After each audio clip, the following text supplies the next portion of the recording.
Hi, and welcome into the Cool Grandpa podcast. I'm excited to have you here.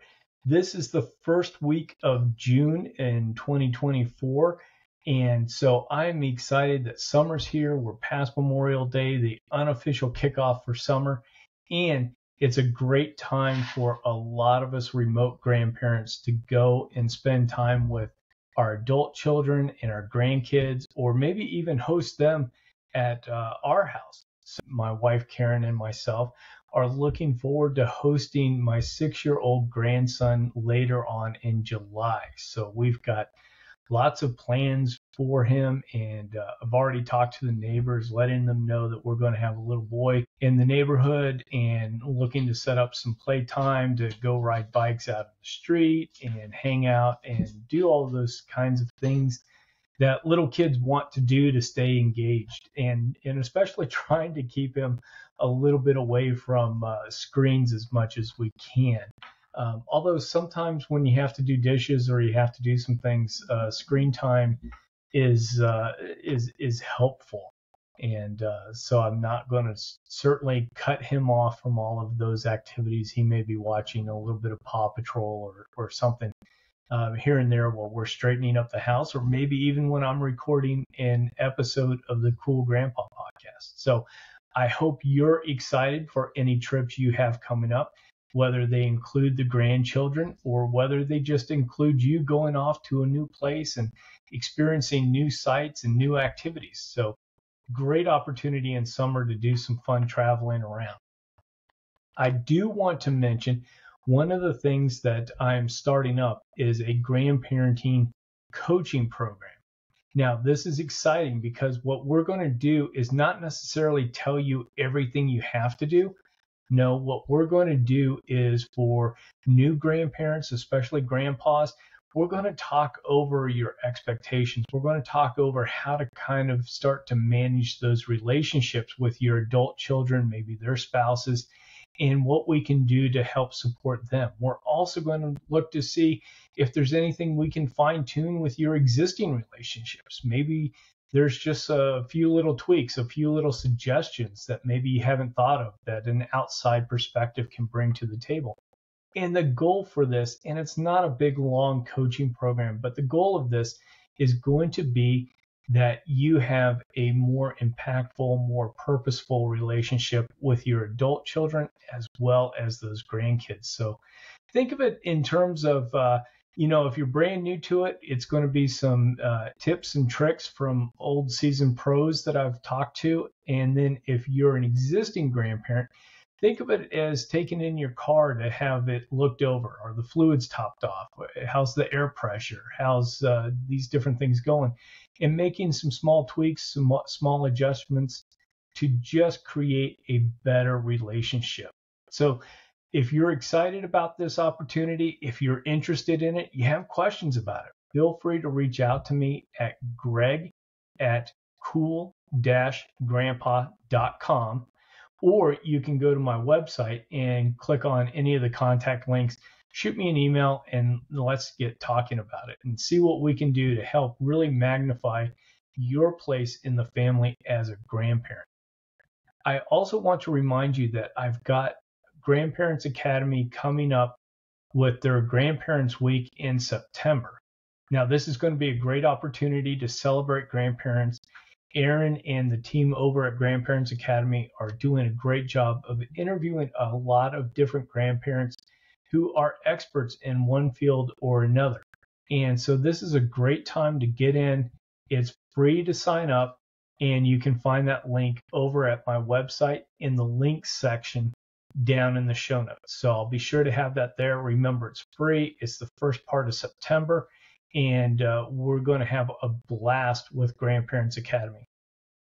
The last thing I want to mention before I really jump in to these 4 actionable items that you can take this weekend is to remind you that I've got my children's book, My Grandpa's Grandpa, is on sale.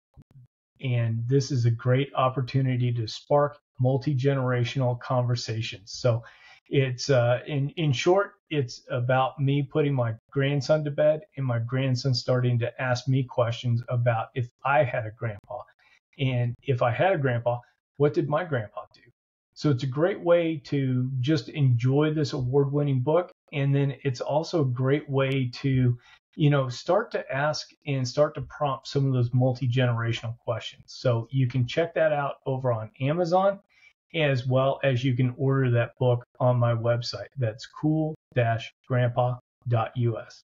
Now, I have 4 tips and 4 suggestions for you that I think you can implement this weekend to really start to enhance your relationship. The first tip that I've got for you is really being able to work with your grandchildren on compliments.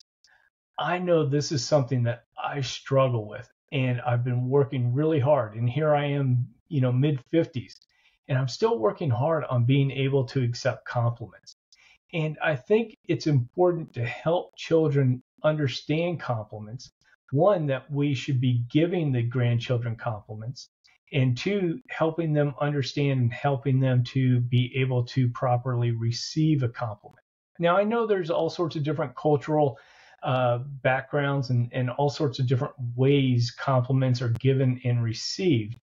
But I think one of the things that we tend to do, at least when I was growing up, was really downplay some compliments. So if somebody said, "Hey, thank you so much for shoveling my driveway for me," if you're helping a neighbor out, our initial reaction might be, "Oh, you're welcome. It was nothing," and really kind of downplaying that. One of the great suggestions that I've heard is that by doing that, downplaying those compliments, we're actually kind of insulting the person that's giving it to them. We're making it less of a gift. So if somebody was to give you an actual physical gift, you wouldn't just like tear off a piece and then take away what you want. You would take and accept the whole gift. And so when we downplay compliments, I think sometimes we're lessening that gift that somebody's giving to us. And that's an acknowledgement. So a quick way to remember on how to give compliments too, especially to young kids, is be specific with what you're complimenting the child on. I mean, we're going to just by nature go, "You're so funny," or "You're so cute," or "You're so this," or "You're so that." And those are more characteristic compliments. But I think it's important to start to model the behavior of giving compliments to little kids and being able to then show them how to receive those compliments. And here's an example, right? So maybe you have an older grandson, and maybe that grandson notices that the interior of your car is kind of messy. So that grandson takes the shop vac out and really cleans out the car and just vacuums it out. Maybe, not a whole big car wash, not whatever. But you come back into it and you see that the carpets have been vacuumed up. You got the sand, you got the dead grass, you got the leaves, you got some of the litter that accumulates inside of a car. All that stuff's been cleaned out. Instead of saying something along the lines of, "You're so helpful," which is true, try being specific and going, "Thank you so much for taking the time and vacuuming out the car." And so that way we're practicing being specific. We're practicing that it's an action that's being taken. And then depending on how they receive that, we can then kind of coach them up if they're trying to downplay it, if they're trying to not really accept the compliment. We can help them and help model that because it's coming from a loving adult who's not mom and dad. So they're more likely to listen to our coaching at that standpoint. The next one that I want to talk about too is writing down and keeping a log of your grandchildren. Now, you can do this a couple of different ways. I've heard experts talk about actually keeping a little notebook and writing that stuff out. I've heard of people just putting everything onto like a Google Doc or OneNote or, whatever it is. To me, it doesn't matter so much which way you go with that, but I think it's important to take notes and actually write this stuff down. A good example of why this is important is that you can track what's going on with the grandkids. Who are their best friends? Because that's going to change. what are they into when you meet with them in March? And then let's say you talk with them again in August, or you're seeing them again in August. What's changed? An example of this is forever, my grandson was into trains, right? And so everything around trains, postcards around trains, whatever we were doing, it was kind of around trains. Showed up at the house, had a coloring book that was for trains, gave it to him, and then he promptly let me know that I'm no longer into trains. I like robots, which is great. So now I've got to file away that he's much more of a robots kid now than he is a train kid. Now, he still accepted the coloring book. He's still having fun with it. And so, it's all good. But that's just an example of how those things could change. Maybe as you get more grandkids pulled into the mix, the lines and memories start to get blurry. So if you're writing these things down somewhere, capturing them, it's a great way to make sure that when you talk to them again, it shows them that you were listening, that you were paying attention to their likes and dislikes, who they're friends with, who they're not friends with, and you're able to have that communication with them. So it's a great way to do that. Another example that just popped into mind that I remember reading is actually creating kind of a binder for that. And some of that binder can be filled with artwork that they bring home from school that's specifically for mom and dad, grandpa or grandma. Definitely not suggesting you go raid your adult kid's fridge and steal away all the artwork. But I am saying that, hey, if your grandson, granddaughter, they make a picture for you, it might be great to have that up and displayed, but at a certain point, maybe stick it into something that can go into a binder so it protects it a little bit, if it's something that you want to keep as a keepsake. The other part, too, about keeping a binder that's great is that it's just a physical product, right? It's a physical artifact. You can actually print out pictures, whether they're school pictures or snapshots, whatever that might be, and you can keep those there. And that's a great way too, that you can even just throw the binder into your, your weekend bag if you're heading up to see the grandkids. So tip number one was to make sure that you're giving compliments and being specific about what they are, and helping coach up the grandkids on how to receive compliments. Tip number two is making sure that you're writing everything down, that they're able to, that you are able to remember what they're talking about, what they're into, and listening for where those changes are, so you can make sure that you've captured those correctly. The third tip that I want to leave you with, and this one is super hard for me, is just listening. I want you to become a great listener with your grandchildren. Now, listening and hearing aren't the same things. So hearing is just hearing the conversation, and it's not really paying attention to it. It's just, hearing what somebody's saying. They're making noise. You're following very superficial level. I want you to start to practice. And there's some books and there's tips and there's things on it. And if you want, you can contact me. I'm more than happy to talk to you about this. But being able to be a listener to what's going on. Because when that 5-year-old or that 3-year-old or that 13-year-old is talking to you, they're really invested in that conversation. Now, I get it. They might be having an airplane or a car or a doll or something going on. But most of the time, they're going to be invested in that conversation. They're wanting you to hear them. They're wanting you to listen to what's going on in their life, what's important to them. And part of listening, and again, this is where it's hard for me, and it may be tough for a lot of grandfathers, is that listening doesn't mean fixing. Okay. So if children are having a tough time at school, if they're having a tough time at church, if they're having a tough time wherever, and they're having some challenges, they may just need you to hear them, to reassure them, to let them know that they're loved, make sure that they understand that you are hearing and listening to what they're saying, you may not be in a great position to try to fix what's going on with whatever is happening. And you jumping in and fixing something may not be the right thing to do. I know that sometimes with our children and even our adult children, we want to jump in and fix some of the things that they get themselves into or some of the experiences that they're going through. And that's not always the position or not always something that we should be doing. Listening, cheering them on, being there for them, that's much more important, I think, than jumping in and fixing something.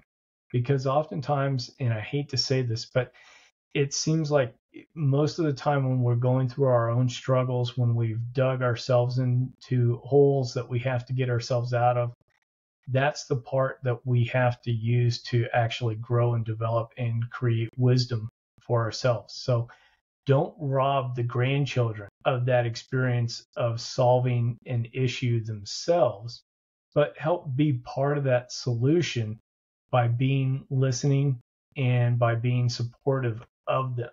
So again, this is probably more for granddads than grandmas out there, but make sure that you're listening, make sure that you get a good read on the situation, make sure that you might even ask, is this something you want me to fix, or do you want me to kind of give you a couple of different options and talk through a problem? Don't just dive right in and try to fix something.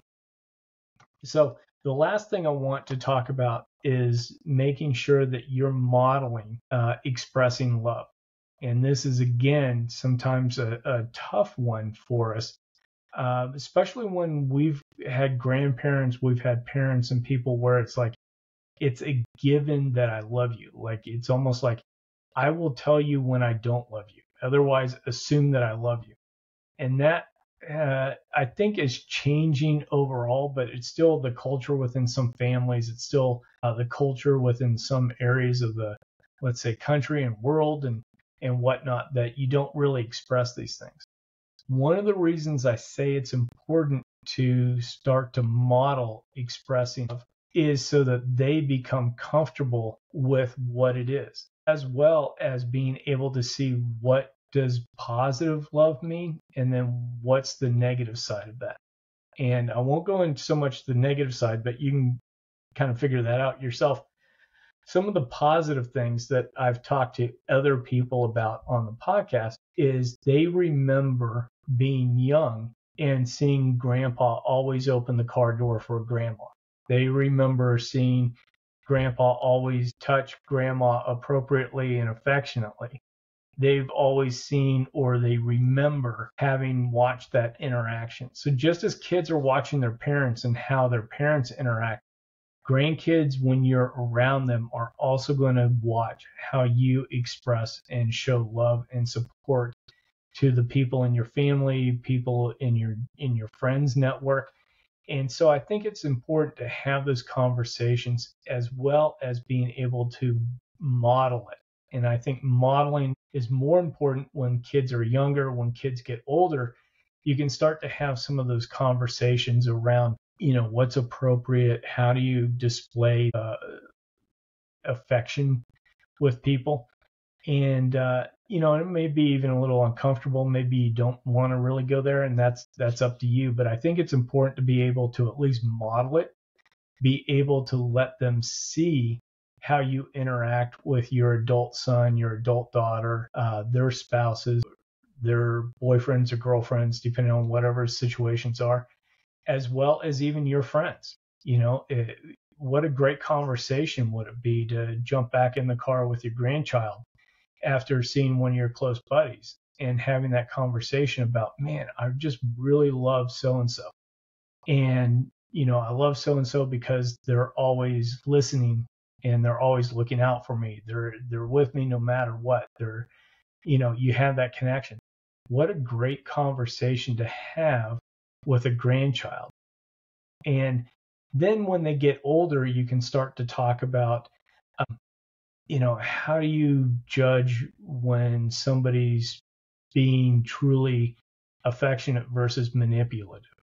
That gets into a whole different conversation, and that's a whole other, ball of wax. But I think it's important to understand that you can have those conversations, you can model that behavior of what love is while they're young, and then have those deeper discussions as they get older, as it comes up. I mean, you certainly don't want to just be sitting at a ball game, reach over and start talking about something so heavy as this topic. But as it comes up naturally, it's a great way for grandparents to talk about these things, because we've got that distance, we've got those miles behind us, and we're able to best help them and guide them through some of this, figuring it out. What is love versus infatuation? What's good? What's bad? All that kind of stuff. So I'm going to wrap this up. I've been talking for a little bit, but I hope you got something out of this. I think these are all things that, if you're not already doing it, you can certainly start doing these things over this coming weekend and week as you move forward with your relationships. So just as a recap, the first item that we talked about was really giving compliments and being able to coach up the kids on receiving compliments. The other thing that we talked about was writing down, keeping kind of a quasi journal, but building up a notebook, whether it's virtual on a computer or whether it's in paper, writing down what are they into this time, what are they into 6 months from now, what are their friends, what are their challenges, what are their hopes and dreams. All that stuff kind of gets written down so you can stay on top of it, especially when you start getting multiple grandkids coming into the picture. The third thing we talked about was being a listener and not necessarily a fixer.